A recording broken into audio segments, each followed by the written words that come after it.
Hello दोस्तों, मैं आपका गाइड, आपका दोस्त अनुराग पांडे और आप देख रहे हैं हमारा यूट्यूब चैनल आधुनिक भारत के इतिहास में। पिछले वीडियो में हमने देखा था कि भारत में सामाजिक धार्मिक सुधार कैसे हुए, ठीक है। और उससे भी पहले हमने देखा था कि अर्थव्यवस्था पर क्या प्रभाव हुए, जिसके द्वारा हम जिसके अनुसार हमने ये भी देखा था कि मतलब 3 व्यवस्थाएं अपनाई गई, भू राजस्व व्यवस्थाएं, महलवाड़ी, रैयतवाड़ी, जमींदारी व्यवस्था। तो उनमें क्या क्या नुकसान हुआ है, क्या क्या फ़ायदा हुआ है, ठीक है, कैसी कैसी स्थितियाँ बनी। फिर हमने धन के बहिर्गमन सिद्धांत के बारे में भी समझा था, ठीक है। आज की वीडियो हम देखेंगे कि भारत में पश्चिमी शिक्षा का उदय।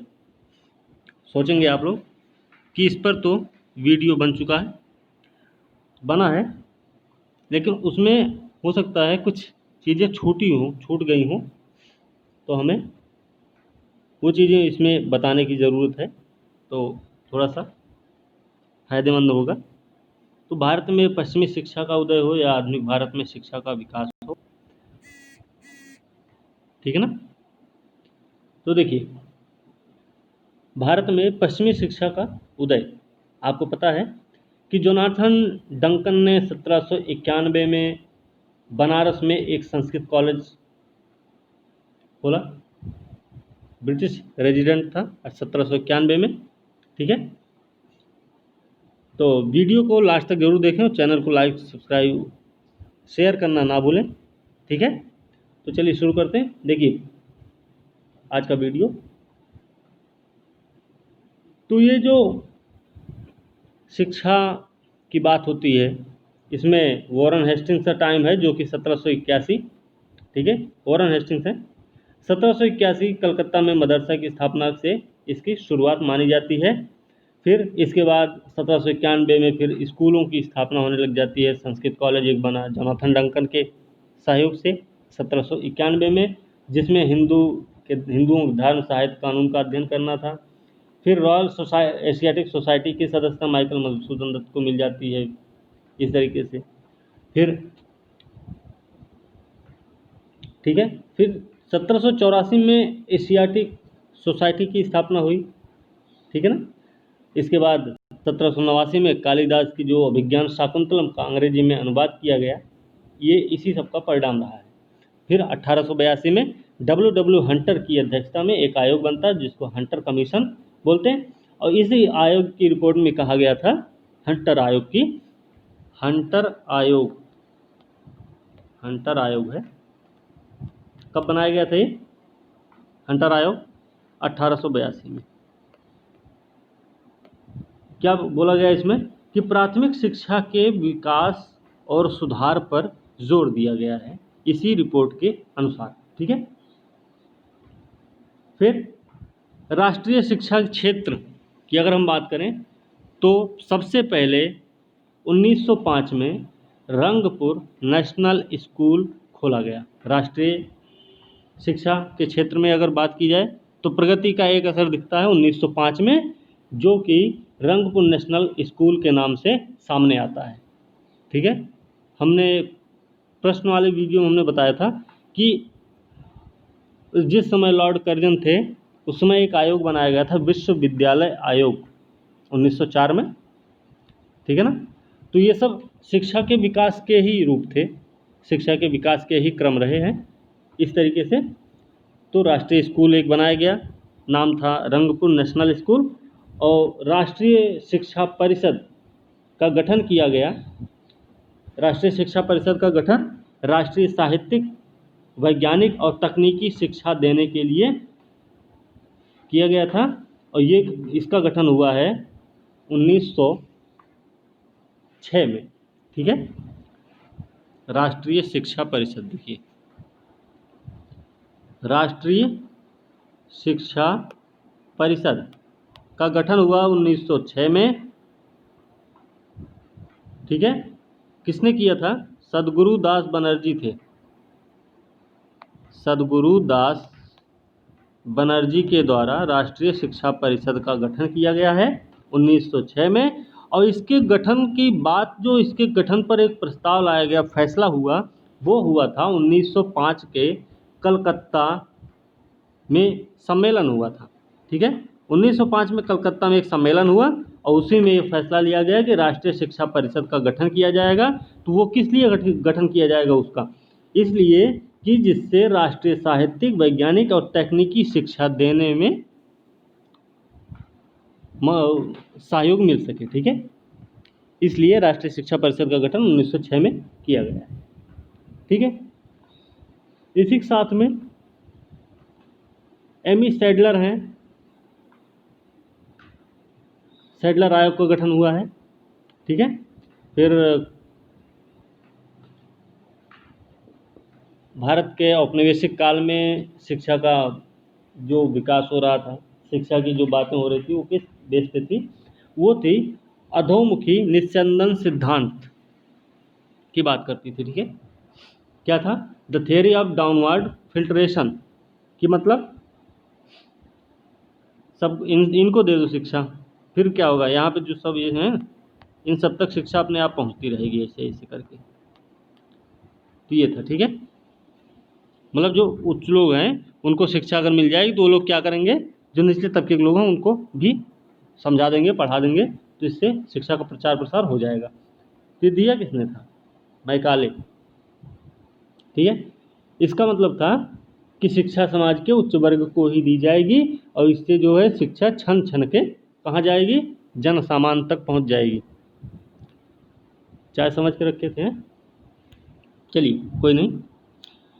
1813 का चार्टर एक्ट है ब्रिटिश शिक्षा की शुरुआत और चार्टर एक्ट। अब आते हैं टॉपिक पे। ठीक है, तो 1813 का चार्टर एक्ट, साथ में ब्रिटिश शिक्षा की शुरुआत। तो 1813 का चार्टर एक्ट क्यों? इसमें 1 लाख रुपए दे जाने की बात की गई थी। 1 लाख रुपया उस समय बहुत था? बहुत नहीं था, बहुत कम था ये। ठीक है, क्योंकि भारत की इनकम बहुत ज़्यादा थी तब भी। तो इसमें क्या हुआ कि भारतीयों को अंग्रेजी पढ़ाने की शुरुआत की गई। इस समय ब्रिटिश शिक्षा की शुरुआत, चार्टर एक्ट 1813, इसमें कहा गया कि अब भारतीयों को अंग्रेजी शिक्षा दी जाएगी। फिर मिशनरियों को पूरे भारत में यात्रा की अनुमति दे दी गई।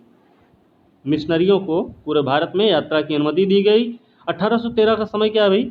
समय है कि ब्रिटिश जो ईस्ट इंडिया कंपनी है उससे एकाधिकार, व्यापारिक एकाधिकार समाप्त हो चुका है उसका, 2 चीज़ों को छोड़ के।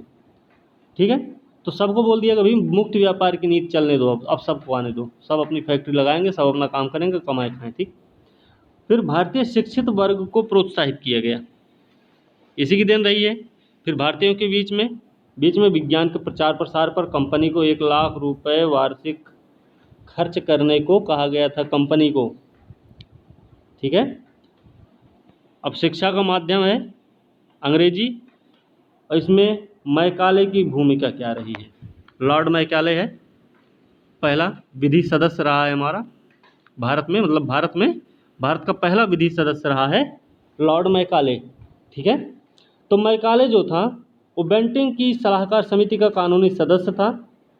बेंटिंग की सलाहकार समिति का कानूनी सदस्य था और अंग्रेजी शिक्षा का पक्षधर भी था। कौन? Macaulay, Lord Macaulay. ठीक है, मैकाले का प्रपत्र रहा है एक 1835 का, इसलिए भारत में अंग्रेजी शिक्षा का पथ प्रदर्शक सिद्धांत बना। जो मैकाले का प्रपत्र था 1835 वाला, वही भारत में अंग्रेजी शिक्षा का पथ प्रदर्शक सिद्धांत बन गया था। ठीक, मैकाले का सिद्धांत था कि डाउनवर्ड फिल्ट्रेशन सिद्धांत पर आधारित था। मैकाले का सिद्धांत डाउनवर्ड फिल्ट्रेशन सिद्धांत पर आधारित था, मतलब अधोमुखी निस्संदन सिद्धांत। इसमें यह था कि शिक्षा जो है उच्च वर्ग को ही दी जाएगी और उसके बाद वो इस वर्ग से छनते हुए निचले समाज, जो सामान्य वर्ग है, जन सामान्य है, वहाँ तक पहुँच जाएगी। यही इनकी शिक्षा का माध्यम रहा है। ठीक है, चलिए वुड्स डिस्पैच, इसके बारे में आप लोग पढ़े होंगे बहुत ज़्यादा, आपको पता भी होगा। तो वुड्स डिस्पैच या वुड्स योजना है 1854 में जारी हुई। तो वुड्स डिस्पैच पे क्वेश्चन भी आते हैं, ध्यान रखना। तो यूरोपीय शिक्षा को भारतीय नक्शे पर पूरी तरह से स्थापित किया गया। यूरोपीय शिक्षा को भारतीय नक्शे पर पूरी तरह से स्थापित करने का काम वुड्स डिस्पैच के द्वारा किया गया है, जो कि 1854 में पारित हुआ था अब इसकी कुछ विशेषताएं रही हैं। विशेषता क्या रही है कि इसका उद्देश्य था यूरोपीय ज्ञान का प्रसार करना। यूरोपीय ज्ञान का प्रसार करना किसका काम था? वुड्स डिस्पैच का, पूरे भारत में करना था। उच्च शिक्षा का माध्यम बोला गया कि अंग्रेजी रहेगी। स्कूलों में श्रेणियों का प्रस्ताव दिया। स्कूलों में श्रेणियों का प्रस्ताव दिया। श्रेणी मतलब क्या? प्राथमिक स्तर, माध्यमिक स्तर, इस तरीके से। तो देखिए, प्राथमिक स्तर रहा ये ग्राम स्तर पर। तो प्राथमिक स्तर पर जो श्रेणी रही है वो ग्राम स्तर तक सीमित थी। इसका जो भाषा का माध्यम रहा है वो स्थानीय रहा, मतलब हिंदी वाले हिंदी पढ़ें, बांग्ला वाले बांग्ला पढ़ेंगे, ठीक है। फिर माध्यमिक स्तर जब आता है, ये जो है एंग्लो देश भाषा रही, उच्च विद्यालय, ठीक है, एंग्लो देश भाषा रही, उच्च विद्यालय। फिर महाविद्यालय की बात जब आती है तो ये जिला स्तर पर लागू किया गया था। 3 श्रेणियां रही हैं, ध्यान रखना, प्राथमिक, माध्यमिक और महाविद्यालय। तो माध्यमिक जो था एंग्लो देश भाषा, उच्च विद्यालय इसको बोलते हैं, ठीक है। वुड्स डिस्पैच के माध्यम से ही पहली बार शिक्षा के लिए निजी क्षेत्र को प्रोत्साहित किया गया था। ध्यान रखना कि पहली बार शिक्षा के लिए निजी क्षेत्र को प्रोत्साहित करने के लिए क्या हुआ? वुड्स डिस्पैच, वुड्स योजना जिम्मेदार रही है, ठीक है। कलकत्ता, बंबई, मद्रास में विश्वविद्यालय खोले गए, किसकी तर्ज पर? लंदन विश्वविद्यालय की तर्ज पर। लंदन विश्वविद्यालय की तर्ज पे कलकत्ता, बंबई, मद्रास में खोले गए विश्वविद्यालय, ठीक है। और कब खोले गए थे ये? 1857 में। 1857 में कलकत्ता, बंबई, मद्रास में विश्वविद्यालय खोले गए, वो भी लंदन विश्वविद्यालय की तर्ज पर, ठीक है, ध्यान रखना इसका, ठीक। इसके अलावा अभी और है, इतना है बस। उसके अलावा फिर भावी शिक्षकों के लिए प्रशिक्षण संस्थानों की स्थापना का भी प्रस्ताव किया। मतलब वुड्स डिस्पैच थोड़ा बहुत अच्छा रहा है कि प्रशिक्षण संस्थानों की स्थापना का भी प्रस्ताव दिया गया भावी शिक्षकों के लिए, और महिला शिक्षा का इसमें समर्थन किया गया था, ठीक है। अब शिक्षा की बात हो रही है तो कुछ और भी बातें होनी जरूरी है इसमें। जैसे क्या है कि D.K. कर्वे हैं, D.K. कर्वे नाम है इनका, नाम है D.K. कर्वे। तो इनका प्रयत्न रहा है और इन्हीं के प्रयत्न का नतीजा रहा है कि बंबई में महिला विश्वविद्यालय की स्थापना हुई। D.K. कर्वे का ही प्रयत्न था कि बंबई में पहला या प्रथम महिला विश्वविद्यालय की स्थापना हुई है। ध्यान रखना, बंबई में D.K. कर्वे के प्रयत्न से, ठीक। तो D.K. कर्वे कौन थे भाई? D.K. कर्वे महाराष्ट्र के समाज सुधारक और सामाजिक कार्यकर्ता थे। D.K. कर्वे के प्रयत्न से बंबई में पहला महिला विश्वविद्यालय खोला गया। तो D.K. कर्वे जो थे वो महाराष्ट्र के समाज सुधारक और सामाजिक कार्यकर्ता थे। इन्होंने क्या किया था? D.K. कर्वे ने, D.K. कर्वे नाम लिख देते। एक तो वह बंबई में इनके ही प्रयत्न से बंबई में पहला महिला विश्वविद्यालय खोला गया। मद्रास के समाज सुधारक सामाजिक कार्यकर्ता थे। इन्होंने ही विधवाओं के उत्थान के लिए, D.K. कर्वे ने विधवाओं के उत्थान के लिए क्या काम किया है? विधवा विवाह प्रतिबंध निवारक मंडली की स्थापना की थी। D.K. कर्वे ने विधवा विवाह प्रतिबंध निवारक मंडली की स्थापना की थी। साथ में 1896 में 1896 में इन्होंने और क्या काम किया? पूना में विधवा गृह की स्थापना की। D.K. कर्वे ने बहुत सारे काम किए थे, महाराष्ट्र के समाज सुधारक सामाजिक कार्यकर्ता थे ये, ठीक है ना।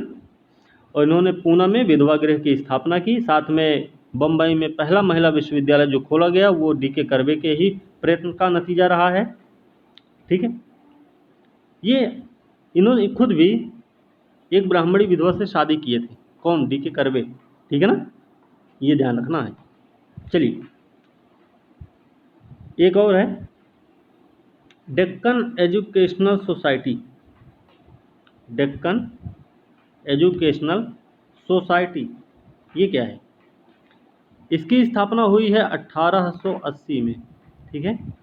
डेक्कन एजुकेशनल सोसाइटी की स्थापना हुई 1880 में। मूल रूप से देखा जाए, अगर इसका मूल रूप देखा जाए, इसकी उत्पत्ति देखी जाए, तो ये न्यू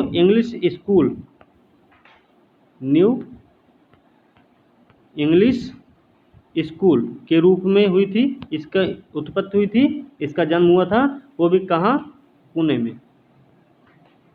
तो डेक्कन एजुकेशनल सोसाइटी की स्थापना जो कि 1880 में हुई है, इसकी शुरुआत हुई थी न्यू इंग्लिश स्कूल के रूप में पुणे में, ठीक है। तो 1884 में डेक्कन एजुकेशनल सोसाइटी औपचारिक रूप से गठित हुई। तो 1880 में जो गठन हुआ है DES, मतलब डेक्कन एजुकेशनल सोसाइटी का, वो न्यू इंग्लिश स्कूल था पुणे में।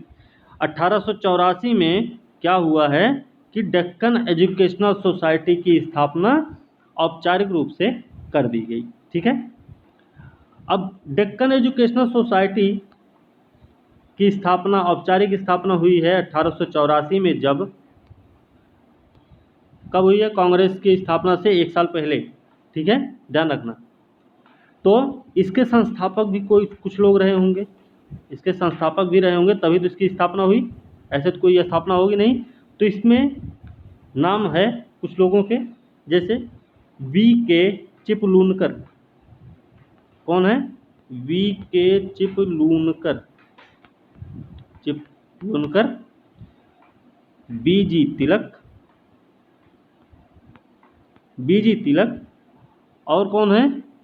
ये 2 लोग तो हो गए, कौन कौन? VK चिपलूनकर, BG तिलक, और तीसरे हैं MB नामजोशी, नाम है इनका। तो ये संस्थापक रहे हैं डेक्कन एजुकेशनल सोसाइटी के, ठीक है। तो ये चीज़ें रही हैं डेक्कन एजुकेशनल सोसाइटी के बारे में, आपको पता हो गया। साथ में अब देखते हैं 1817 का समय। 1817 का समय क्या है? इसमें जो है डेविड हेयर हैं और अलेक्जेंडर डफ। कौन कौन? डेविड हेयर और अलेक्जेंडर डफ, 2 लोग हैं इसमें, ठीक है।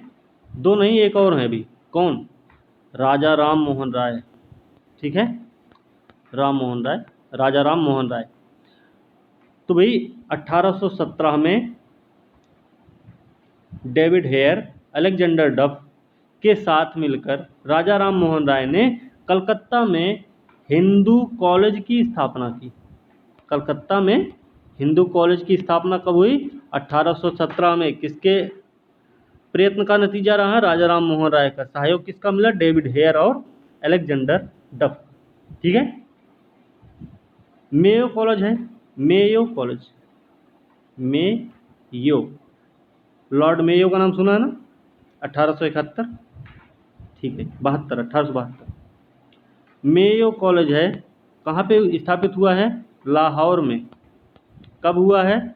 1875 में, 1875 में, ठीक है, ठीक है ना। लाहौर में नहीं था। मेयो कॉलेज जो था आपका 1875 का मेयो कॉलेज जो था, वो कहाँ पे था? अजमेर में, ठीक है। मेयो कॉलेज अजमेर, लाहौर नहीं है, ठीक। दूसरी चीज, मुस्लिम एंग्लो ओरिएंटल कॉलेज, मुस्लिम इसी समय 1875 में ही मुस्लिम एंग्लो ओरिएंटल कॉलेज कहाँ? अलीगढ़ में खोला गया। 1875 की ही बात है, ठीक है। तो ये चीज़ें हमें ध्यान रखनी है। अब साथ में 1916 का समय एक और है, ये भी देखते हैं क्या है। इसमें BHU बना, बनारस हिंदू विश्वविद्यालय, किसके सहयोग से? BG तिलक के सहयोग से, ठीक है। तो BG तिलक के सहयोग से, नहीं, BG तिलक नहीं थे, मदन मोहन मालवीय थी इसमें, ठीक है, मदन मोहन मालवीय थे। मदन मोहन मालवीय के सहयोग से, के प्रयास से काशी बनारस हिंदू विश्वविद्यालय, बनारस हिंदू विश्वविद्यालय की स्थापना हुई है 1916 में, और 1919 से 1938 तक, 1919 से 1938 तक कौन था? मदन मोहन मालवीय कुलपति रहे हैं बनारस हिंदू विश्वविद्यालय के। ठीक है। अब मदन मोहन मालवीय के बारे में जब इतना जान गए, तो एक चीज़ और जानते हैं, इनका पूरा नाम है महामना मदन मोहन मालवीय, महामना मदन मोहन मालवीय नाम है पूरा। ठीक है, तो ये चीज़ ध्यान रखनी है। 1916 में बनारस हिंदू विश्वविद्यालय की स्थापना हुई। इनके प्रयत्न का नतीजा रहा 1919 से 1938 तक कुलपति रहे हैं। इनके कुछ पत्रिकाएं रही हैं। ठीक है, पत्रिकाएं हिंदी अंग्रेजी में निकाली थी इन्होंने। उसमें नाम थे हिंदुस्तान, एक था हिंदुस्तान, दी इंडिया यूनियन, दी इंडिया यूनियन, अभ्युदय, ये सब याद रखना पत्रिकाएं, ये सब प्रश्न आते हैं। ठीक है, अभ्युदय है, मर्यादा है, और किसान, ये पत्रिकाएं रही हैं महामना मदन मोहन मालवीय की, जो कि हिंदी और अंग्रेजी में प्रकाशित की गई थी। तो ध्यान रखना है कि 1916 में बनारस हिंदू विश्वविद्यालय जो बना, वो महामना मदन मोहन मालवीय के प्रयास का नतीजा रहा है। साथ में 1919 से 1938 तक ये बनारस हिंदू विश्वविद्यालय के कुलपति रहे। इन्होंने कुछ पत्रिकाएं अपने निकाली, हिंदी और अंग्रेजी में रही हैं वो। उनके नाम रहे हैं हिंदुस्तान, दी इंडिया यूनियन, अभ्युदय, मर्यादा और किसान। ठीक है, तो इस तरीके से ये भी चैप्टर आज समाप्त हुआ। ठीक है, अगले वीडियो के साथ, वीडियो अगर अच्छी लगी है तो लाइक शेयर कमेंट जरूर करें, साथ में चैनल को सब्सक्राइब करना ना भूलें। अब आज की वीडियो यहीं पे समाप्त करते हैं, अगले वीडियो के साथ कल मिलेंगे। तब तक के लिए धन्यवाद।